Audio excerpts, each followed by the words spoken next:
อกาสมันมาจังได๋จังค่อยได้สามารถจังค่อยสามารถโจรกรรมเครื่องบินได้ข้าพเจ้าก็มอดบัดนี้เครื่องบินคันดังกล่าวมื้อแต่ว่าอยู่ภาค3สบายดีบรรดาท่านกลับมาพบกันอีกแล้วกับช่อง YouTube อุ่นแก้วคนกับข่าว EP นี้สิได้สัมภาษณ์บุคคลพิเศษบุคคลหนึ่งที่เคยโจรกรรมเอาเครื่องบินจากประเทศลาวแล้วบินข้ามของไปประเทศไทย ก็คือห้อยอากาศโทวัลลังคำสุขอดีตนักบินกองทัพอากาศลาว แล้วสิมาเจาะลึกสิมาถามเกี่ยวกับว่ามันมีสิ่งจูงใจหยังแล้วเป็นหยังจึงค่อยตัดสินใจโจรกรรมเอาเครื่องบินแล้วบินข้ามของไปประเทศไทยวันนี้กลับเข้ามาตดที่ว่าคิดพิจารณาหลายเดือนจึงค่อยตัดสินใจโจรกรรมเอาเครื่องบินนั่นน่ะเฮ็ดแนวใดหั่นน่ะตัวนั้นเนี่ยสำคัญเพราะว่าเรื่องส่วนตัวละข้าพเจ้ามีลูก2คนมีครอบครัวมาเบิ่งแล้วหลังจากฮู้สถานการณ์แบบนี้แล้วมาคิดไล่แล้วว่าเฮานี่เองสิมีอนาคตอยู่บ่คันอยู่ใต้ภายใต้ระบอบอันนี้นี่นะระบอบใหม่เพิ่นมานี่เพิ่นว่าเพิ่นสิมาเข้ากันแล้วเพิ่นสิพาสร้างชาติให้ก้าวหน้าโดยเฉพาะแล้วมันความก้าวหน้าของข้าพเจ้าเองเขาเจ้ายังถือว่าข้าพเจ้านี่เป็นศัตรูอยู่เด้ศัตรูสงครามเด้บัดนี้ข้าพเจ้ามีลูก2คนลูกเฮาเด้ใหญ่ขึ้นมาสิมีอนาคตได้เข้าเรียนหนังสือต่อไปบ่นี่เป็นจุดสำคัญที่สุดที่ทำให้ข้าพเจ้าตัดสินใจบ่แม่นมีความกล้าหาญเด้ด้วยการข่มเหงจิตใจเด้จิตตัดสินใจหนีออกจากประเทศเพื่อซอกหาความเจริญก้าวหน้าและเพื่อซอกหาอนาคตอันสดใสของตัวเองและของครอบครัวสรุปง่ายๆก็คือว่าใช้เวลาพิจารณาอยู่หลายเดือนนี่ก็ว่าเว้าเรื่องครอบครัวแด้ว่าอยากให้มันมีอนาคตที่ดีบ่แล้วในเวลานั้นนี่ปีใดที่ว่า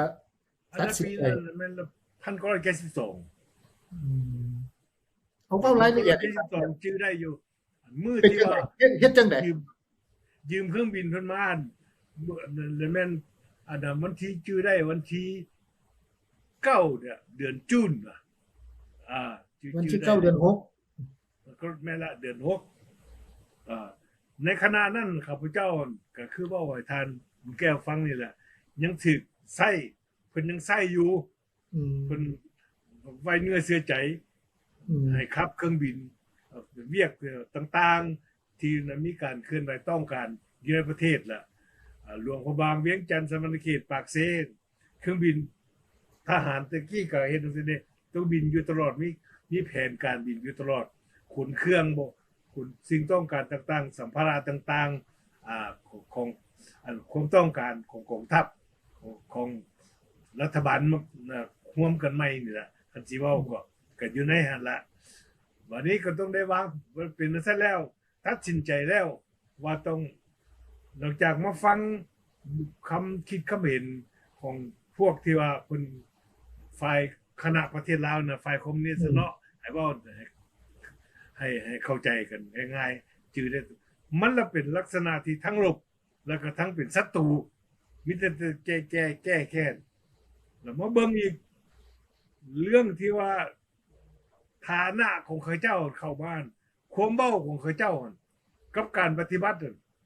แต่มือเริ่มแรกล่ะบ่โกงกันแล้วแปลบ่ถึงแล้วบ่มีความจริงใจละมีแต่ทำลายแล้วก็แก้แค้นแนวเดียวอันนี้ล่ะเป็นสิ่งที่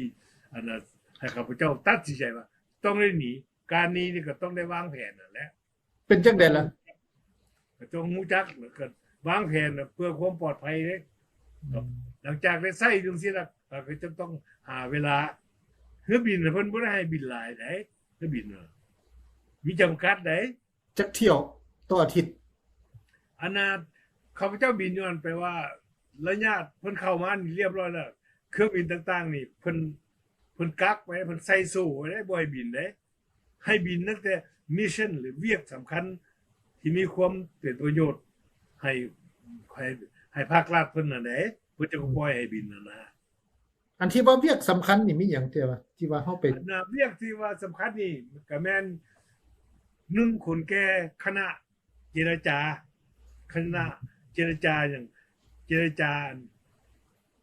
บนใดที่มีการลุกฮือขึ้นเพิ่นมีแผนว่าต้องไปแก้ไขคันแก้ไขต้องเอาคนของคณะประเทศลาวเป็นหัวหน้าไปนำคณะเพราะว่ารัฐบาลคณะรัฐบาลผสมนะต่างหน้ารัฐบาลผสมไปแก้ไขเพราะว่าประชาชนลุกฮือขึ้นอันนี้ก็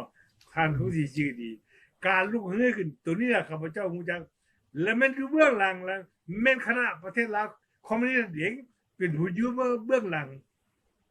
สร้างปรากฏการณ์ขึ้นแล้วไปแก้นะเห็นบ่คันไปแก้แล้วบัดนี้คณะเพิ่นล้มกันเด้คณะของเพิ่นยามมื้อคืนข้าพเจ้าได้นอนใกล้ชิดพวกนี้เด้ได้พักคันไปทั้งลงไปต่างแขวงนี่เวลาไปนอนโรงแรมมันข้าพเจ้าได้นอนกับเขาเจ้าเด้เขาเจ้าบ่ให้ไปไสเด้ได้นอนแล้วบัดเขาล้มกันเฮาก็ฮู้จักเขาเจ้ามีความอันจริงใจซำใดบ่จริงใจซำใดแผนของเขาเจ้าหน้ามือเป็นหลังมือหั่นนะเป็นจังซั่นแหละ แล้วขั้นตอนการวางแผนสิเอานี่เป็นจังไดเฮ็ดจังไดจังเพื่อว่ามีโอกาสนั่นแหละถ้ารอท่าจังหวะแล้วโอกาสนี่มันจะบ่มีอยู่ตลอดเด้โอกาสนี่เพราะว่าข้าพเจ้าเองระยะนั้นคันสิเว้าได้อยู่ในกองทัพอากาศลาวหั่นคือบินชนิดน่ะเซ47นี่มันแต่ข้าพเจ้าผู้เดียวบินนะเพิ่นปล่อยให้บินได้ ก็มีหลายคนอยู่ที่บินแต่ว่าเขาเจ้าบ่ให้บินนะ อืม ข้าพเจ้านี่ ถือว่า คนบ่ขี้ ถือว่า ค เป็ ร้าน น ที่ไว้เนื้อเชื่อใจ การ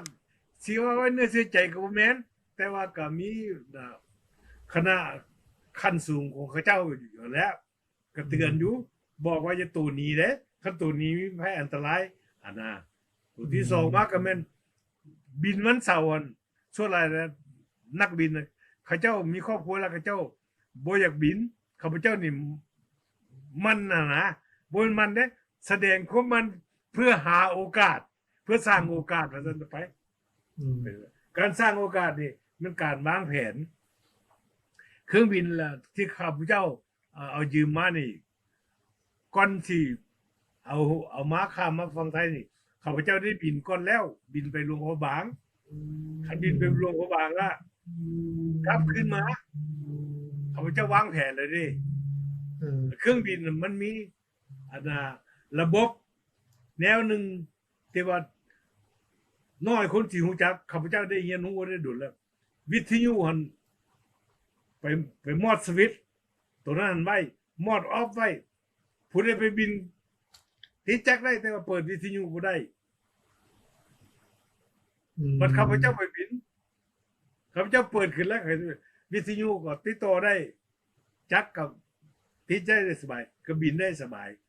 คือเครื่องบินนี่ต้องจื้อไว้คันบินบ่มีวิทยุแล้วบินบ่ได้เด้การติดต่อคอมมิวนิเคชันน่ะนะ สื่อสารบ่ได้ ทางมันอันตรายเขาเจ้าบ่ให้บิน มันบ่มีเซฟตี้ เจ้า โอกาสมันมาจังไดจังค่อยได้สามารถจังค่อยสามารถโจรกรรมเครื่องบินได้ ข้าพเจ้าก็มอดบัดนี้เครื่องบินคันดังกล่าวอันมื้อแปลว่าอยู่ภาค3เขตทหารภาค3มันระบอบเก่าระบอบของพระราชอาณาจักรลาวของทัพแห่งชาติลาวมันอยู่สวรรณเขต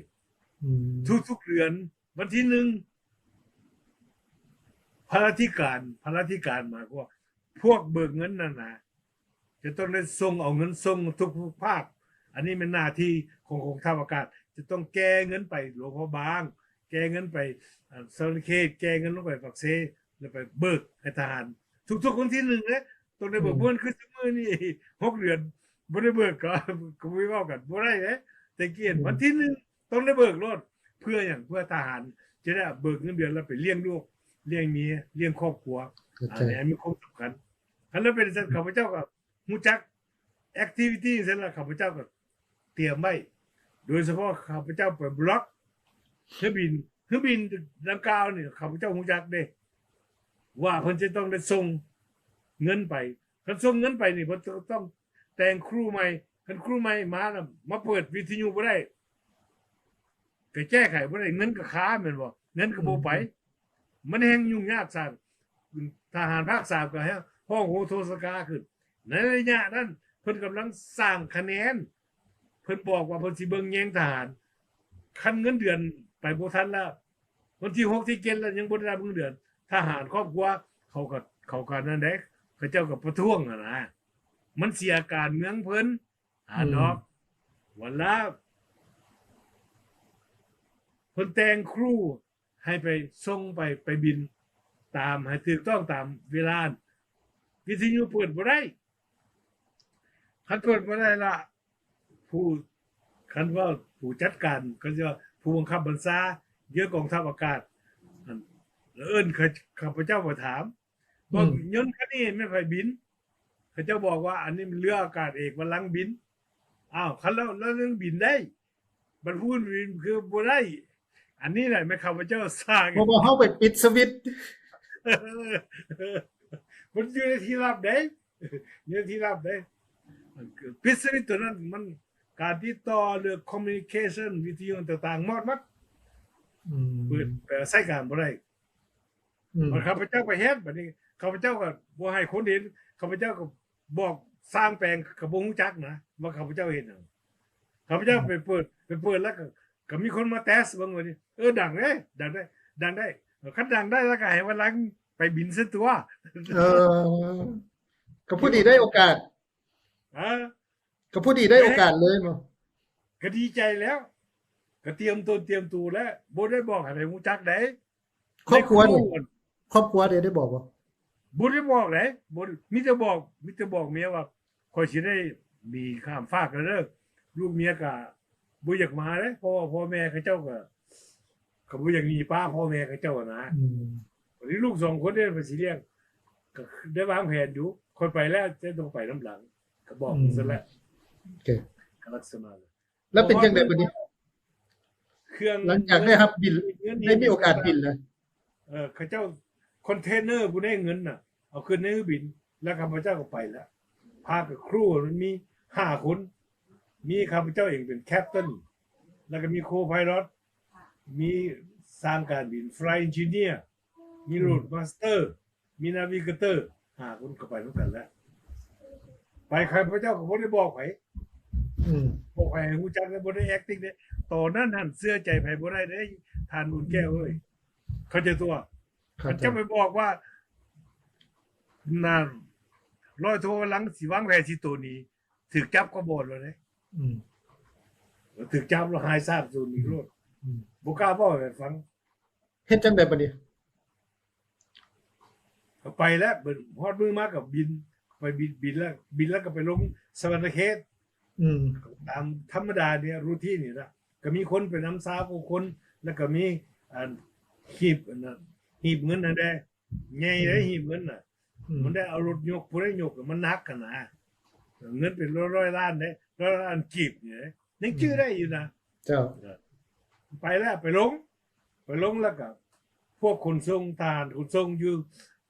สวรรคเขตก็มาแกเอาเครื่องออกก็มาเอาเครื่องออกอันโหลดแล้วนะเอาออกมาคนเมียก็มันก็ไปบ้านมันแล้วบ้านนี้ตอนไปฮอดสวรรคเขตตอนนั้นน่ะ11 โมงนี่แหละถึงเวลากินข้าวพอดีถึงเวลากินข้าวเที่ยงนะตอนนั้นวุ่นวายก็เต็มที่ที่สุดทั่วเมืองลาวล่ะอยู่สวรรคเขตก็มีการลุกฮือเดินขบวนกันกองกำลังมันกำลังสิมีการเปลี่ยนแปลงแม้แล้วประชาชนน่ะพากันตบมือถือผ้าแล้วเพราะสิได้เห็นสันติภาพว่าชีวิตสันติภาพเข้ามาฮอดเรียบร้อยแล้วนะให้แปลว่าเตรียมตัวว่าบ้านเมืองสิมีความเจริญรุ่งเรืองนั่นแหละข้าพเจ้าก็ลงหยดพาอันเพิ่นเอาเงินให้ค่าไปเอาเงินไปนะพวกเบิกเงินอันกองทัพบกนะเขาเจ้าเพิ่นเอาเงินให้ 10,000 ไปกินข้าวเด้อธรรมดาต้องกินข้าวกันกินข้าวแล้วข้าพเจ้าก็บ่ไปแต่ว่าให้ the rest of the crew แบ่งเขาเจ้าไปเข้าไปในเมืองไปกินข้าวน่ะก็ตามธรรมดาเอาเงินซุมนั้นไปกินเรียบร้อยแล้วกลับมาบัดนี้เขาเจ้ากลับมาฮอดโมงสิขึ้นได้โมงนึงต้องได้มาเด้ มือนั้นจังหวะพอดีข้าพเจ้าสิ เป็นจังใดบรรดาท่านหลังจากที่รับสมไปแล้วก็กำลังมันเนาะแต่ว่าก็ยังมีตอนที่สอง